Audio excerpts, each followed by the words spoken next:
Wow. Wow. Wow. Wow. Last week, we got the results out of the state of Michigan in the Democratic U.S. Senate primary between Abdul El-Sayed and Haley Stevens. And El-Sayed only ended up winning by 1 point. And we figured, well, that was a surprise of the primary cycle. Likely won't have any more surprises greater than that. And last night, just completely shocked. Just curveball out of nowhere. Wow. So if you're unfamiliar, in the 2026 Wisconsin governor primary, Democrat David Crawley officially wins the primary, getting 39.83% of the vote. Francesca Hong gets 39.35% of the vote. Looking at actual vote totals here, Crawley got 315,423 votes.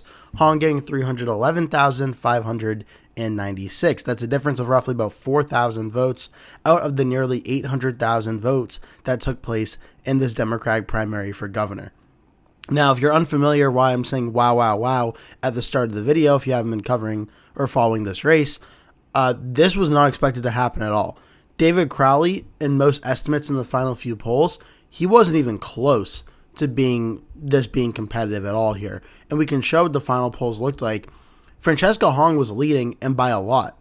In the most recent polling averages up until Election Day, Hong was up about 23 to 25 points, depending on the average that you look at. The final poll in the race from State Navigate showed Hong leading over Crawley by about 22 points in one part of the poll. Marquette University poll from back in July showed Hong up by nearly or over 30 points. For public policy polling, a group that is sponsored by Crowley's own campaign showed him at 24%. Hong was at 42%. This race did not look like it was even remotely close to being winnable for David Crowley, and he finds a way to end up winning it on election night by the absolute thinnest of margins here. So what happened? Why does this end up being such a very close race? What happened here? Well, first things first, we have to look at down ballot just to briefly get it out of the way, as both Crawley and Hong did not break 40% of the vote, and that likely played a very important role here. Kelda Roy's got 7.5% of the vote. Joel Brennan got about 4.7%. Sarah Rodriguez, the lieutenant governor who did drop out, got 4% of the vote. Mandela Barnes, who also dropped out of the race, got 4% of the vote. And then Missy Hughes got 0.41%. So combined here, you're looking roughly like somewhere around 20% of the vote, maybe a little bit less, were wrapped up among these candidates down ballot. So that meant Crawley and Hong were going to be in a very close race to ultimately get the most votes. Some states have 50% rules where you have to win the primary, getting over 50%. Wisconsin is not one of those states. Whoever gets the most votes wins and advances to the general election. So what seems here, a lot of this vote down ballot, based on the polling, you would have to assume a lot of this vote for these other candidates probably took votes away from Francesca Hong, as she was the massive favorite and leader heading into this race. But David Crawley ends up winning 39.83%, Francesca Hong 39.35%. And this is definitely a surprise here. When you start looking back, obviously with revisionist history here, you look at the money wasn't that different around July 15th. Crawley had about $1 million on hand, so did Francesca Hong, a difference of maybe like $40,000 or so in terms of raised, and another difference of roughly like $100,000 cash on hand. So the money wasn't really any difference here. The only thing that may have been a concerning sign, looking back on it, was that both Bernie Sanders and Alexandria Ocasio-Cortez both declined to endorse Francesca Hong in this race. It could have been a situation at the time where many, including myself, thought, well, maybe they're concerned if she got to the general election, she wouldn't be able to beat Tiffany. Now I'm wondering, was there internal polling going on that they may have been privy to that shows that Hong was in for a very tough fight in the primary, and maybe they didn't risk or want to risk her losing? Honestly, any possibilities here could happen here. But Francesca Hong had the endorsement of several notable progressive Democrats of this Democratic Socialist movement that's been happening in the last year or so in the party. Ro Khanna, Ilhan Omar, Nina Turner, Kat Abou-Ghazala, Hassan Piker, a lot of very prominent Democratic Socialist type candidates. David Crawley, however, had the endorsement of, most notably, the governor of Wisconsin, Tony Evers, who was working very hard the last few weeks or so since Crawley jumped back in the race at trying to help him win this primary and stop Francesca Hong from doing so, even going so far essentially to say if Hong's the nominee, she's probably going to lose to Tiffany in the general election, which as a Democratic governor to say that is a very strong statement, obviously. And it's also very bold for him to say that when the polls showed Crawley getting absolutely trounced by Francesca Hong at 44% to 17.4%, it looked like there was no way Crawley was going to win.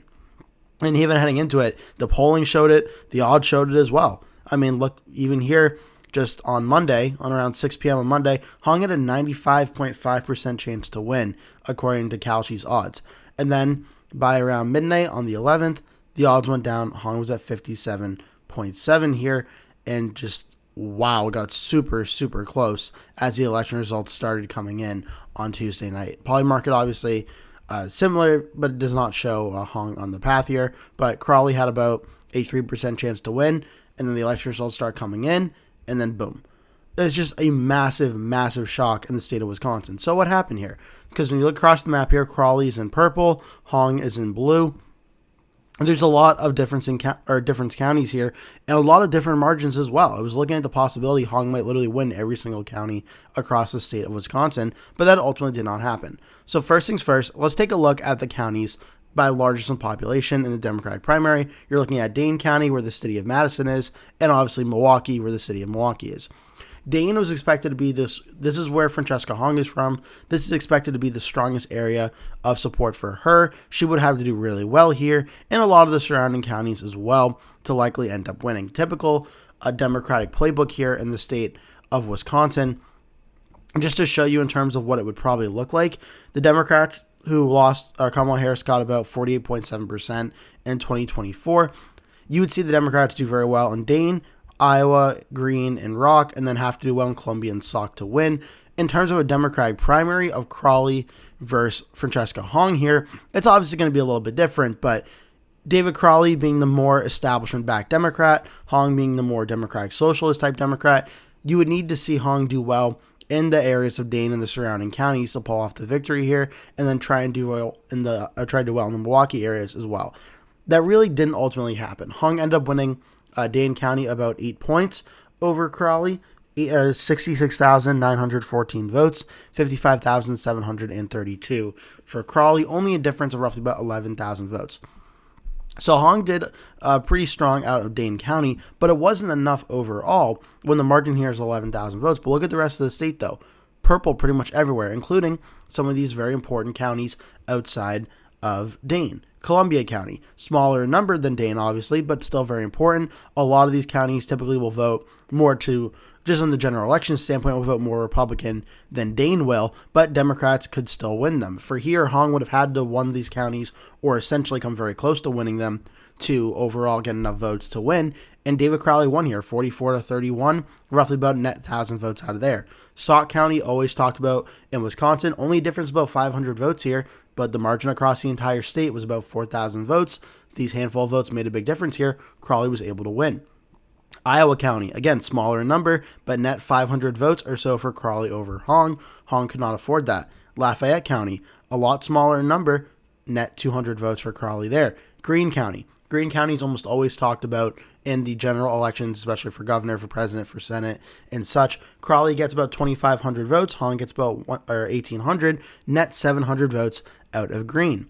Rock County. Rock County, super, super close here. A difference of about 400 votes in this county. But look at the numbers of votes here. About 7,700 for Crawley. About 7,300 for Hong. There's a lot of people in this county. Not as much, obviously, as Dane. But Rock County has a lot of people that voted in this county. And this is an area that Hong, if she was going to win across the state, needed these numbers to come in stronger for her. But ultimately, that did not happen. And Walworth.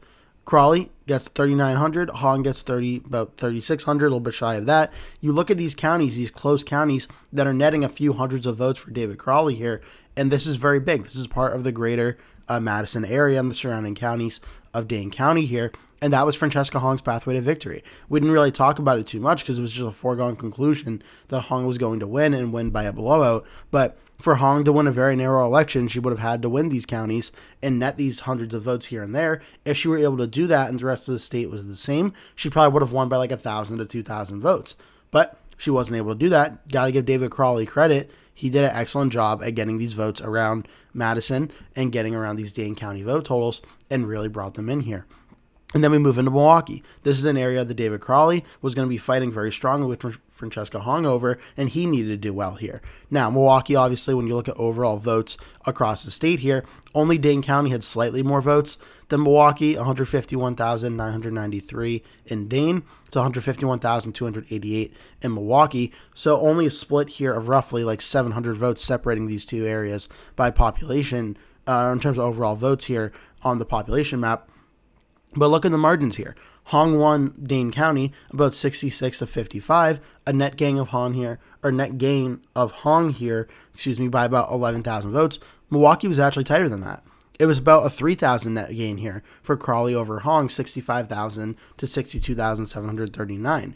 If you're looking at a Crawley victory across the state here and what their pathway to victory would have been, if they were only winning Milwaukee by about 2% or so, they'd probably say, okay, that's actually probably not that great. That means we're going to be in for a very close fight, and we may, depending on how we do across the rest of the state, it may not be enough.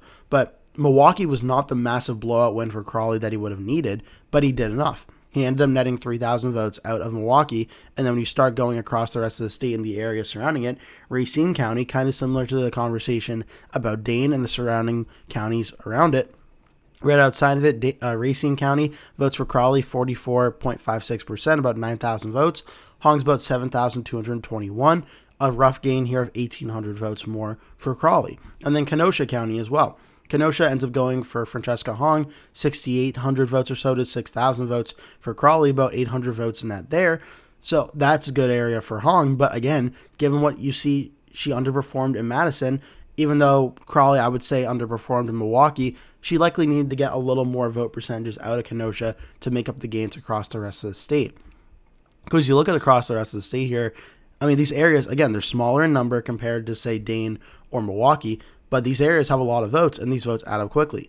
Ozaukee, 65 to about 48, nearly 2,000 votes there. Washington County, roughly about 1,000 votes net gain for Crawley. Another 800 votes out of Dodge County. You can look at Columbia County, as we already talked about that one, but then Marquette, maybe about 100 votes or so there. Adams County, about 400 votes. Green Lake, 200. Fond du Lac County, about 700 votes out of there. Sheboygan County, looking about 1,300 votes. Manitowoc County, about 800. Kalamazoo, about 200. You look at all the areas here just outside of Madison and Milwaukee and going north into the Green Bay area of the state here, and a lot of these areas come in very strongly for David Crawley. Now, obviously not overwhelmingly strongly, as the result across the state was very close here. And then Winnebago County, a net 1,400 votes for Hong. Outagamie County, about 1,600 votes for Hong. Green Bay itself and Brown County comes in 12,190 votes for Hong. Crowley, 10,757 here. So when you look at the overall numbers across the state by overall vote totals here, Dane goes to Hong about 7.4% of the vote here. She's up about 11,000 votes. Crawley wins Milwaukee about 3,000 or so. Now it's about a 8,000 vote lead or so for Hong across the state, just going this way. And then Waukesha County comes in about 10-point margin of victory, another 5,000 votes. You're down to about a 3-point lead for Hong here. Brown County, this is where Green Bay is, up another 2,000 votes, up to about 5,000. Outagamie, probably around like another 7,000 vote lead or so. And then you keep going down these counties across the state here as more votes come in. You see why the race ended up being so close. It's not like one of them did massively better than the either in any of the parts of the state here. You can almost say essentially versus Madison versus Milwaukee, Francesca Hong technically does a little bit better here. She gets the net votes out of Dane County. She gets more. She gets about 11,000. Out of Milwaukee, Crawley only gets about 2,000 to 3,000 votes. But when you go across the state, it should just be very, very clear here. David Crawley, Francesca Hong across the state were in a very close battle, but David Crawley did enough to get more of the votes across the state of Wisconsin, where it was enough vote after Madison and after Milwaukee to counterbalance the lead that Francesca Hong had there, including that she picked up in Green Bay and Brown County as well, and Waukesha County as well. Because when you look at the top 5 most populous counties in the state of Wisconsin, Dane County, Milwaukee, Waukesha, Brown, and Outagamie. I mean, Francesca Hong won 3 out of the 5. So she did do very well there. She didn't win Milwaukee, which definitely hurts. She didn't win Waukesha, which definitely hurts her as well. Had she won those 2 counties, obviously she would have been the Democratic nominee for governor. But David Crawley's campaign essentially was able to survive losing Milwaukee narrowly like he did. He was able to survive losing Waukesha like he did. And then you look at these tiny counties across the state of Wisconsin, which don't get talked about too much compared to, say, obviously Dane and Milwaukee here, but you go county by county, you look at these areas, just a few hundreds of votes, a few thousands of votes here and there, but the margins in these areas, they add up over time. This is what happens in very close competitive races here. The big population centers get the attention, but then the smaller rural areas and the suburban areas, just a few hundreds of votes here and there, a few thousands of votes here and there, they add up very quickly. And in a race that's only decided by about, say, 5 to 10,000 votes across the entire state, well, a 300 vote win out of Jackson County can be very important. You combine it with another 200 votes out of Clark, another 100 votes out of Trumbull, out of Buffalo, 200 votes. These areas add up very quickly across the state here. And long story short, that's how David Crawley was able to win. Francesca Hong did what she had to do. In Dane County, maybe her margins could have been a little better. Milwaukee was close. She would have liked a little stronger there. But Francesca Hong ran very competitively across the state, but David Crowley was able to do well in these rural areas, in these suburban areas, and getting enough of these votes here and there to ultimately end up winning a very narrow, close race by about 4,000 votes. Long story short, that's essentially what happened last night in the Democratic primary. So what happens now? Well, now we move to the general election, and it's going to see a matchup that a few weeks ago was definitely not expected. Tom Tiffany advances to the general here, and we can now go to the general election where things haven't changed too much from the rankings. The only one that has changed it is Salvador Crystal Ball as of today, August 12th. Obviously, they've moved the race now into lean Democrat. For David Crowley versus Tom Tiffany, only 2 polls were taken beforehand. Remington Research showed it 46 to 43 for Crowley over Tiffany. TIP Insights, a poll sponsored by the League of American Workers, showed Crawley leading by about 1 point in that poll. So from polling side of things, we don't really have much to go off of. In terms of some of the prediction sites I like to use here, we can first go to racetothewhitehouse.com here. They currently, I don't think they've updated it yet. They still have Tom Tiffany leading over David Crawley 68 to 32 with a projection of Tiffany plus 4.6. Though I do mention as we start seeing more polling come out in this race, we're probably going to see this one narrowly shift into the Democratic side here. Just to show you where things currently are and how they got to these factors here. In head-to-head polling, they have the Democrat up 1.5. Candidate quality, they have the Democrat up 1.2. The national environment is Democrat plus 1. So look at this. You're around, what's that, 2 or about 3.7% lead here. Partisan leans about even. Approval polls overall, Republican gets 0.2. Experience winning, the Republican gets 1.7. But this is the big breaking point right now is fundraising in terms of overall money. The Republicans up about 6.5%.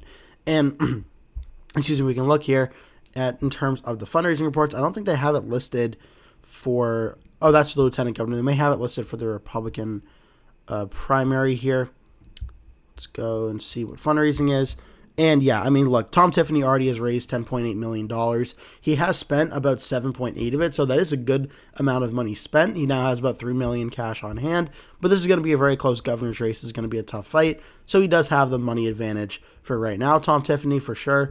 But that's where things stand on that standpoint. Tiffany currently the favorite of about 4 points on Race to the White House. Vote Hub sees it a little bit differently here. They have it currently listed as tilt Democrat. And we'll take a more in-depth look on it here. And they do go by county and show some of these close results like I mentioned, like in Columbia, like in Sauk, like in Iowa County, Greene County, and Rock County. And they have it currently in probability, 57.9% chance for the Democrat to win, 42.1% for the Republican. In terms of overall percentages here, they have 15.9% for the Democrat, 49.1% for the Republican. So still a very close race of about 2% here. And I do believe this is now updated. It says eventual nominee. It has not put Crowley and Tiffany's names in there yet. It may expand a little bit as time goes on between Crawley versus Tiffany. And I do expect that to ultimately happen, but we can even zoom in here and see heading into the primary day, it definitely got closer. Tom Tiffany even took the lead very narrowly, or was tied with Francesca Hong when she was going to be the Democrat candidate. And since then, now the Democrats up 50.9 to 49.1. This is going to be a very close race, no doubt. It always was going to be very close, without a doubt, heading into the general election. But when David Crowley versus Tom Tiffany is now the matchup, it gives the Democrats a stronger chance at winning in the general election. A lot of the concerns with Francesca Hong was that she was too far left, and that was going to alienate a lot of working class voters, and that would help the Republican Tom Tiffany squeak by. And the early polling that we got, it still showed a very tight race. Remington Research had Hong up by 1 over Tiffany. Marquette University had Hong and Tiffany tied 44 to 44. And then polls from Republican pollsters down further back towards March or so had Tiffany leading. But it wasn't going to be an 100% slam dunk race that Tiffany was going to win, but it gave the Republicans the strongest chance of winning. Now with David Crawley in the race against Tom Tiffany, it really upends things, because now you have more of an establishment Democratic candidate in the state of Wisconsin. And I can't stress this enough. Just because it's David Crawley versus Tom Tiffany does not mean the Republicans per se cannot win. Trump won the state by 0.86% in 2024. Biden only won it by 0.63% in 2020.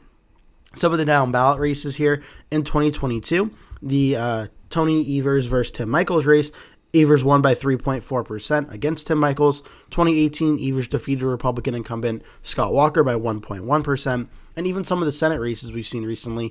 2024, Tammy Baldwin defeated Eric Hovde by 0.85%. 2022, Ron Johnson, the incumbent, won by 1 point against Mandela Barnes. Wisconsin, the last few election cycles, have repeatedly have very close election results in all of these races. So it goes without saying, I'm still expecting a very close race in Wisconsin. I'm expecting one that's under 5 points, no doubt. Though I do think right now, with David Crawley versus Tom Tiffany, the Democrats, I do think, are slightly favored in this race, where I would have it listed right around lean Democrat, around that 1.5 to 2 point margin, similar to what the vote hub margins currently are as well. It is possible Tiffany can win. It's possible Crawley can expand on his win. I don't think it goes above 5 points either way. I think it's going to be a close race, but I do think David Crawley is now the narrow favorite. So long story short, David Crawley wins the Democratic primary for governor in Wisconsin and shocks essentially everybody, including myself, in pulling off this victory. I hope you enjoyed this video. Please remember to like and subscribe if you did, and hope to see you in a future video. So I hope you enjoyed watching this video. If you did, I really appreciate it if you could hit like and hit subscribe as well. It would really help me and my channel out a whole lot if you could do that for me. You can see in the circle in the top left the subscribe here button to subscribe to the channel. On the right, there are going to be 2 video pop-ups for you. My latest video will be on the top, and a recommended playlist by myself will be on the bottom as well.